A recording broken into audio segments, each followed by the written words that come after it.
Hi, so I've been working really hard on saving money the past few months. I did my no spend January, my low spend February, and going into March, I was doing really well.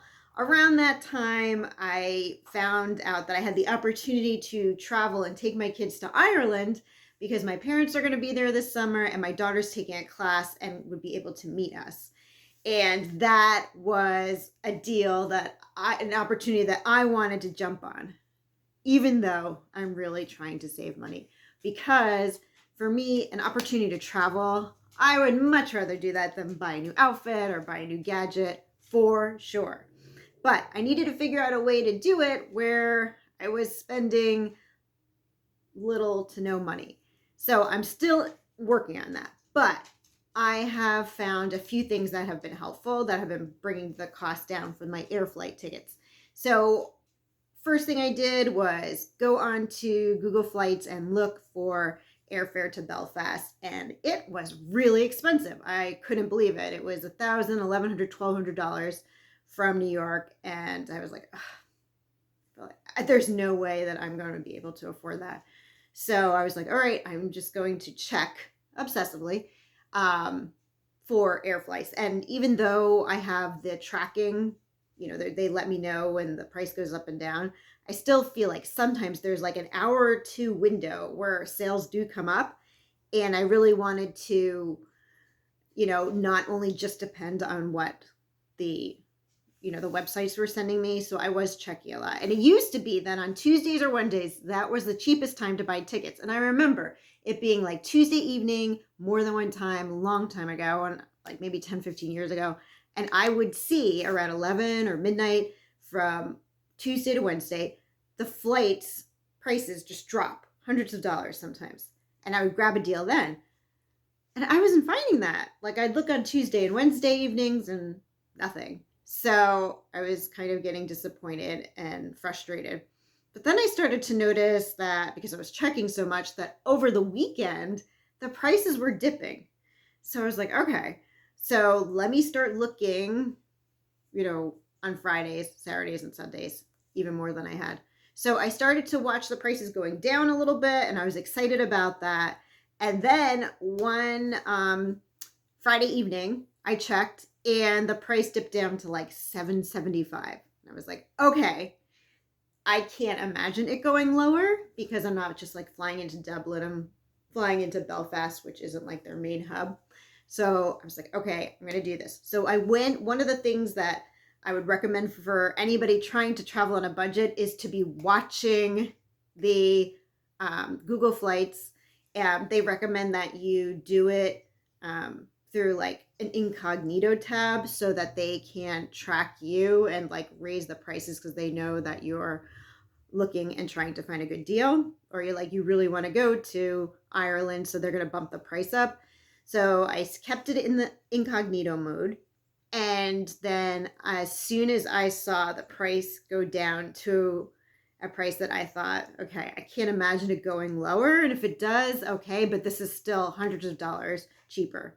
The second tip that I have is if you have a Capital One card or a Chase card, if you go through their travel hub, you're going to earn 5 times as many points as you would if you just went on like booking.com or kayak.com. So when I actually booked the tickets, I went through my Capital One. And they had this really cool feature that for 10 days, they keep checking. And if the price goes down, you can receive up to $50 off per ticket. So that must have happened because all of a sudden I had all these extra points. They do it in points. So I had like all of a sudden 15,000 points in my reward bank. So I was really excited about that. And I didn't have to do anything. They did it for me. They noticed it and took gave it to me through points. So that I was able to automatically apply to my airline tickets and save money that way. So I have a Capital One Venture card, and I love that card because I can use the points that I'm earning towards the travel. And that's one way that I have been able to save some money on my trip. So with my tickets, it came to $2,294.46, and I don't have that money. So this is what I've been working on. So I'm going to keep track and let you guys know my progress. But I'll let you know what I've been doing so far to bring that price down. So I had enough points saved up to immediately deduct $686. So the points that I've saved on my Capital One card, I was able to deduct that. So that was exciting. And that was from a bonus that I had gotten. I think I got 100,000 points last year. And it's so easy. You just click a button, you've purchased the tickets, you click a button, you want to apply your points, and it removes it immediately. Like everything that you do happens on your transaction, on your credit card bill immediately. So I immediately had $686 taken off. So that's one of the great things if you get a credit card like Capital One with a huge sign-on bonus. So that was one thing. So now I'm down to $1,608.32. And I was like, all right, well, that's still a lot of money. So I signed up for a Wells Fargo credit card with $0 a year fee. And if I spend $1,000 in 3 months, which I can, no problem, I'll get $400. So I deducted $400 for that. And then I did the same thing for another card. Which one did I get? Wells Fargo and I think it's Capital One card as well. So a Capital One card and a Wells Fargo card. Maybe the Wells Fargo card was $200 and the Capital One card that I got, $400. So total of $600 more coming off. And now I'm at $1,000, $1,008.32. And then I convinced my friend to sign up for Capital One. And because he did that, I got $200 worth of sign-on points for him signing up. And it immediately came up on my Capital One card. $200 showed up on my rewards, and I was able to immediately take that off my my bill. So now I'm down to $758.32. And that's what I'm working on. So at this point, that's where I'm at. So I am going to keep working on how I can bring that down a little more. I did sell something this past weekend. I sold a clock that I had put on Facebook Marketplace. So I'm going to subtract that $45. I got a rebate in the mail, $16. I'm going to subtract that off. So I have a few more things that I need to do. But I'm really excited that I went from $2,294, and with the points and all the different things that I have been like playing around with, I've been able to bring it down so far. So $637 is a lot better, and that gets 3 of myself and my 2 daughters to Belfast. And that's just, I think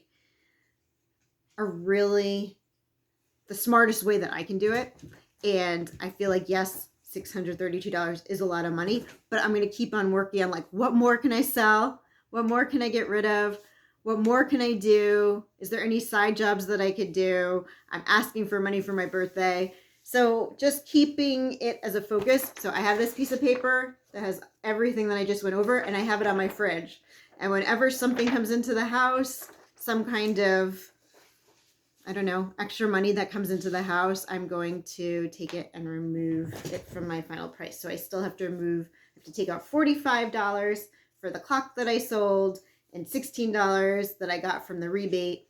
And I'm just going to take it inch by inch, bit by bit, and hope to get that down to 0 if I can, or as close to 0 as possible. So that's what I've been up to lately. I love traveling. I love finding good deals. I'm currently looking for great hotel deals. I love doing Airbnb because I find like that's always a wonderful way to travel when you're with a family, because you can cook at home and there's lots of space for everyone to spread out.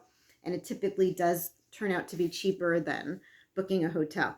So those are some travel tips that I have for you. Hopefully I'll keep bringing my bill down. If you have any ideas of what I can do to bring it down from $637 to zero, please comment and let me know, because I am always excited to learn new ways to save money. All right, that's it for now. Take care.